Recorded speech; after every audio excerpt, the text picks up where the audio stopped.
Positive thinking, spirituality, focusing on God and higher power, changing your distorted patterns of thinking, and working on your core beliefs, all of this stuff is good. Working on these aspects can help you deeply enhance the quality of your life and live it to the maximum potential. However, when it comes to surviving narcissistic abuse and healing from it, this is not enough, or all of this can backfire if it is not done properly. Hi, I am Danish, a narcissist abuse recovery professional, and today I'll be talking about 5 phrases that can keep you stuck and stop you from healing if you focus on them in a dysfunctional way. Before we begin, if you're someone who is new to this channel, I strongly recommend subscribing by pressing that button over here, and you can push that bell icon if you want to stay updated with all of the latest videos that I post for you.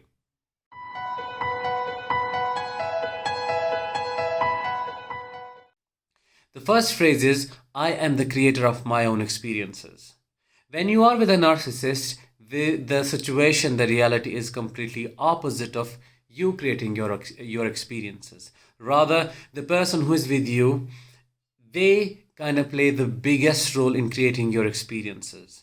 They have an influence over your emotional states, how you think, how you see the world, how you see yourself.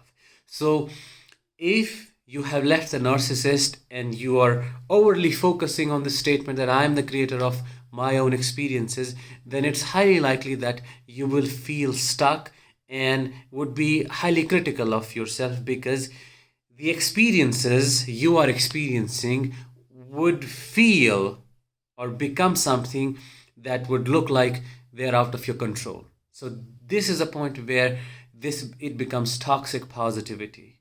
You have not been the only creator of your experiences, because there were many factors, and now, even though there is some responsibility on you to heal, but overly focusing on it and then kind of judging your current state on the basis of what you're trying to focus on is something that is going to keep you stuck. The second phrase is, surrender is liberty.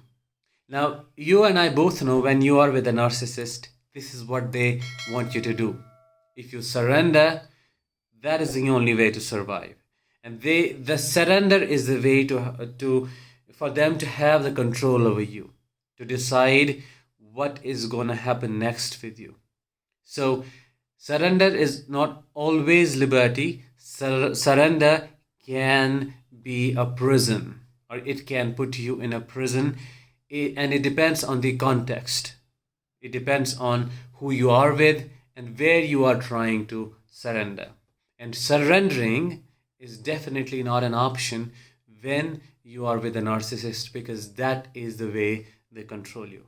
Number 3, forgiveness brings peace. No, it does not always. And more so when you are with a narcissist. Because a narcissist wants you to somehow ignore their behavior, let them do what they want to do, and cause you the kind of harm they want to cause you. And if you keep forgiving them for their every mistake, for everything they do and the abuse they cause and inflict, you are going to keep yourself stuck. Because forgiveness in the wrong context can become your own prison.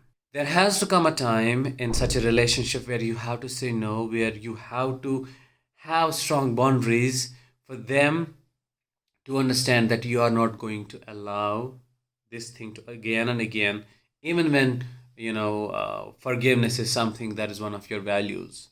Forgiveness, if it is something that you believe in, and if it is done in the right context, for example, when you're healing and in your healing journey, you blame yourself for staying or doing things that were influenced by the abuser, you can forgive yourself if that is something that brings liberation. So forgiveness can be a big part of a healthy relationship where each partner can make minor mistakes, but then forgiveness brings in the peace and help both of the partners to focus on the ultimate goal, which is staying together. But doing this in a narcissistic relationship, as I already explained, can be a disaster. Number 4, negotiating keeps you going. Negotiation is something that is highly and deeply focused on when it comes to conflict resolution and mediation between two partners. It can be a romantic relationship, it can be family, it can be any kind of setting where there is a clear, big, high conflict going on. However, the narcissist does not believe in negotiation. The narcissist wants you to be a doormat that they can walk over with no values, no boundaries, no right to say no, nothing at all. You have to become an object that they can use and throw whenever they want to. You have to give up the self, the identity to fit in their model of reality and how the partner, the parent, the child, or a sibling or a friend is supposed to function, act, or behave. So, negotiation is not the key in a narcissistic relationship.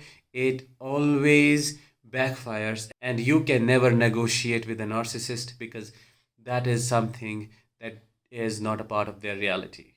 Number 5, I must not expect and let them be who they are. I have a different opinion about expectations. You may have heard people talking about that you should not expect, and expectation keeps you present, expectation is hurting yourself on purpose, and things like that. I do not believe in either of them because expecting yourself to not to expect from someone is in itself an expectation. And expectations are a natural and a healthy part of being human because you are wired to connect socially or deeply with others. And whenever there is a connection, there are always going to be expectations of some kind, whether they are overt or covert. Now, coming to talking about this statement, I must not expect and let them be, in the context of a narcissistic relationship, this gives the narcissist the freedom to do whatever they want to do without being held accountable. Because they are not going to even consider your expectations. All what matters with them is their expectations and how you play a part in fulfilling them. Thinking in these terms that you should not expect is giving the narcissist consciously or unconsciously the key to cause you further harm. In a functional, healthy relationship, there are always expectations, and it's not bad to expect from your potential partner, your friend, your parent, or someone with whom you are deeply connected. So, this kind of thinking that you must not expect and let them be who they are kills you and harms you in a way that takes months to recover from. I hope I was able to help you understand how some of the statements that are said, believed in, and thought about with a positive intention can backfire, and how their meaning and their application depends on the context you are referring to. I'll talk with you very soon. Till then, let the healing begin.